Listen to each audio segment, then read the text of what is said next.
Aston Villa beat up Brentford 4-0 under their interim boss, somebody named Aaron Danks, who I have to say I was not familiar with. I don't remember him as a coach. I don't remember him as a player. I have no idea who he is. Remember him now, though. But I certainly know. I'll tell you what, Thomas Frank remembers him. I need to take you back to the decision to sack Steven Gerrard in the first place. Mm-hmm. Was it the right thing to do? Villa aren't that down in the table, are they? No, I commentated on the Fulham game that he got sacked after, and it was one of them, Gab, where you could see the pain on Stevie's face.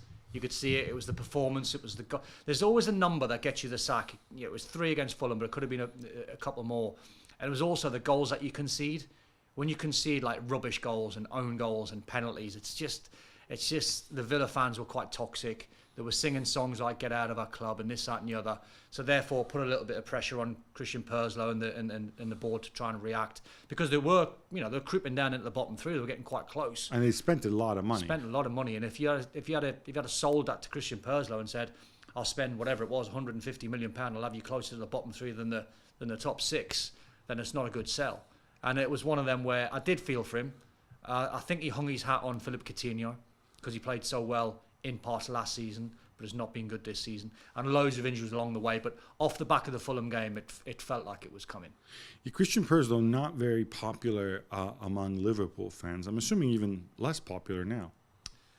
Yeah, but I mean, I don't think he cares. I don't think he's going on holiday. And Liverpool fans, because I think they're desperate, aren't they, for that transition when Klopp leaves for Gerrard to be the man. Right. Interesting where Stevie pops up next.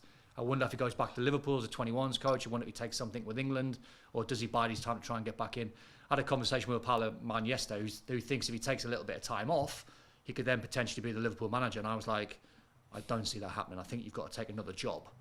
I think so too. And prove to be a success before you get the job the size of Liverpool, in my humble opinion. No, I agree with you. Well, look, not only are you the legendary native-born son of Liverpool, historic captain, but you also be replacing Klopp now. Yeah, exactly. And you're either replacing Klopp walking away as a winner, or let's say Klopp turns to rubbish, then trying to salvage a Klopp situation, which neither of which is good. I was putting myself into the mind of a good friend of mine, Gary McAllister, who also lost a job with Stevie. And I can imagine Gary texting Stevie, "Have you seen the scoreline?" After 15 minutes, when Villa were 3-0 up, and they must be thinking, how's that happened? How can we be so bad against Fulham and so good against Brentford? Astonishing. Thanks so much for watching ESPN on YouTube. And for more sports highlights and analysis, be sure to download the ESPN app. And for premium content and live streaming, subscribe to ESPN Plus.